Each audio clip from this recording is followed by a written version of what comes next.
Hey guys, how's it going? Muthurajah here, back with a new video lesson series for you guys.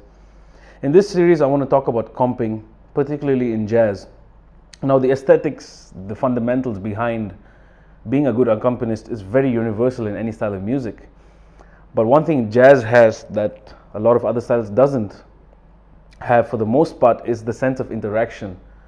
Your choice in the moment of playing that one note or that one kind of fill or groove, which really affects the overall mood of the gig or the recording. So just the nature of it being very interactive is very hard to come by in many styles of music. So before I get to the lesson, I want to leave you all with a little jam I recorded earlier on the drums, and then I played some bass to it. So I sat down on the kit with a 12-bar blues form in my mind, played time for a little, opened up and started getting more textural. And then I sat down to record the bass, and I want to put out some pointers in the video. While you watch it, you will see the pointers. So just the choice of playing time or opening up, do I start to imply the harmony a little more, or should I just keep things simple? So just a lot of choices you have to make overall. So check it out.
Alright, and we're back. So that was my little jam, blues and F sharp.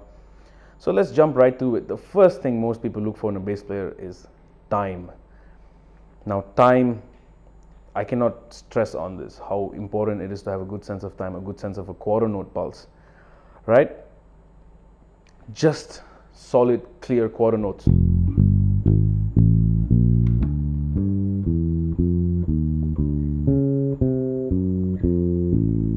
Regardless of your note choices or where on the neck you play or whatever you do, your solid quarter note. Just let every note go into the next. Don't play poop, poop, poop. Don't play short notes. Play full, long, big notes.